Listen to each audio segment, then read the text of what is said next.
পাকিস্তান অনেকটা দৃঢ়ভাবে ঘোষণা করেছে তাদের গোয়েন্দা সূত্র মতে ৩৬ ঘন্টার মধ্যে দেশটিতে আক্রমণ করবে ভারত।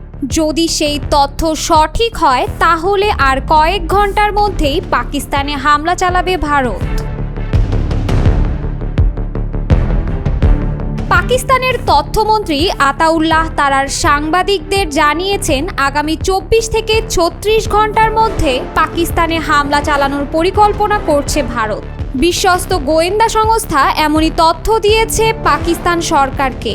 যদিও তার দেয়া এই সময়সীমা প্রায় শেষ হতে চলেছে, আর মাত্র কয়েক ঘন্টা বাকি। এখনও ভারতের মুভমেন্টের তেমন কোনো খবর পাওয়া যায়নি। অন্য আরেকটি সূত্র বলছে ভারতের আক্রমণের পরিকল্পনা ফাঁস হয়ে যাওয়ায় নতুন করে পরিকল্পনা করছে মোদি সরকার। দফায় দফায় মিটিং করা হচ্ছে সামরিক বাহিনী সহ উচ্চ পদস্থদের সাথে। ধারণা করা হচ্ছে তথ্য ফাঁস হওয়ায় নতুন কৌশলে হাঁটছে ভারত। বান্ডেল থাকলে প্রতি সেনমানিতে টাকা বাঁচবে। বিকাশ সেনমানি বান্ডেল কিনে জিতুন প্রতি লেনদেনে।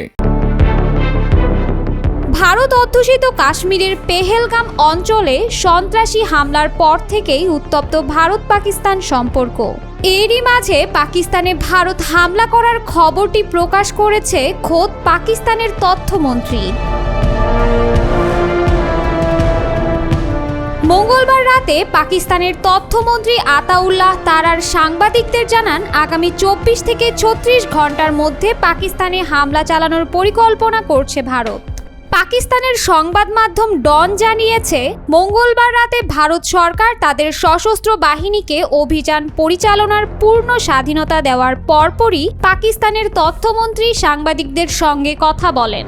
মোদি ৩ বাহিনীর প্রধান, প্রতিরক্ষামন্ত্রী রাজনাথ সিং ও জাতীয় নিরাপত্তা উপদেষ্টা অজিত দোভালের সঙ্গে বৈঠক করেন। প্রধানমন্ত্রীর বাসভবনে অনুষ্ঠিত উচ্চ পর্যায়ের এক বৈঠকে নরেন্দ্র মোদি বলেন সন্ত্রাসের বিরুদ্ধে ভারতের জাতীয় প্রতিশ্রুতি অটুট এবং তিনি ভারতের সামরিক বাহিনীর ওপর পূর্ণ আস্থা রাখেন। প্রধানমন্ত্রী সশস্ত্র বাহিনীর শীর্ষ নেতৃত্বকে জানিয়ে দেন হামলার প্রতিক্রিয়ায় কখন, কোথায় এবং কিভাবে অভিযান পরিচালনা করা হবে সে সিদ্ধান্ত নেওয়ার পূর্ণ স্বাধীনতা তাদের হাতে। ভারতের এ সিদ্ধান্তের পর সাংবাদিকদের সঙ্গে আলাপকালে তথ্যমন্ত্রী আতাউল্লাহ বলেন ভারত পেহেলগামের ঘটনায় জড়িত থাকার ভিত্তিহীন ও বানোয়াট অভিযোগের অজুহাত দেখিয়ে আগামী ২৪ থেকে ৩৬ ঘন্টার মধ্যে পাকিস্তানের বিরুদ্ধে সামরিক পদক্ষেপ নিতে চায়। এমন বিশ্বাসযোগ্য গোয়েন্দা তথ্য পাকিস্তানের কাছে আছে। আতাউল্লাহ তারার বলেন পাকিস্তান এই অঞ্চলে ভারতের স্বঘোষিত বিচারক ও সাজা কার্যকরের ভূমিকা তীব্রভাবে প্রত্যাখ্যান করছে।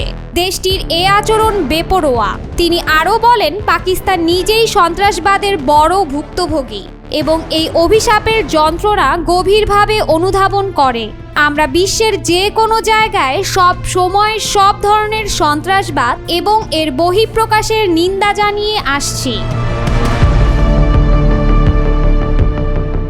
আতাউল্লাহ তারার বলেন দায়িত্বশীল রাষ্ট্র হিসেবে পাকিস্তান সত্য নিরূপণের জন্য বিশেষজ্ঞদের একটি নিরপেক্ষ কমিশনের মাধ্যমে বিশ্বাসযোগ্য, স্বচ্ছ ও স্বাধীন তদন্তের আন্তরিক প্রস্তাব দিয়েছে।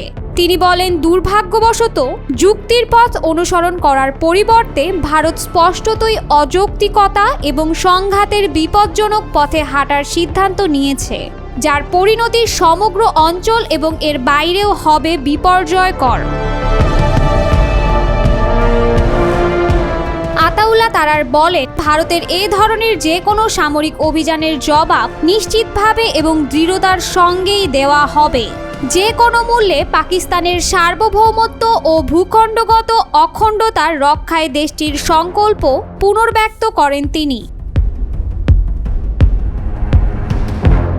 পাকিস্তানের তথ্যমন্ত্রী বলেন বিশ্বাসযোগ্য তদন্ত এড়িয়ে যাওয়াই ভারতের আসল মতলব প্রকাশের জন্য যথেষ্ট প্রমাণ। আন্তর্জাতিক সম্প্রদায়কে অবশ্যই এই বাস্তবতা সম্পর্কে সচেতন থাকতে হবে যে পাল্টাপাল্টি উত্তেজনা সৃষ্টি এবং এর পরবর্তী পরিণতির দায়ভার সরাসরি ভারতের উপর বর্তাবে। অন্যদিকে জাতিসংঘের মহাসচিব অ্যান্তোনিও গুতেরেসের সাথে এক ফোন আলাপে নয়াদিল্লিকে দায়িত্বশীল আচরণ ও সংযম প্রদর্শনের আহ্বান জানিয়েছেন পাকিস্তানের প্রধানমন্ত্রী শাহবাজ শরীফ। গুতেরেসের সঙ্গে আলাপে শাহবাজ বলেন, ভারতের কোনো দুর্ভাগ্যজনক আচরণের জবাবে পাকিস্তান তার সার্বভৌমত্ব ও ভৌগোলিক অখণ্ডতা পূর্ণ শক্তি দিয়ে রক্ষা করবে।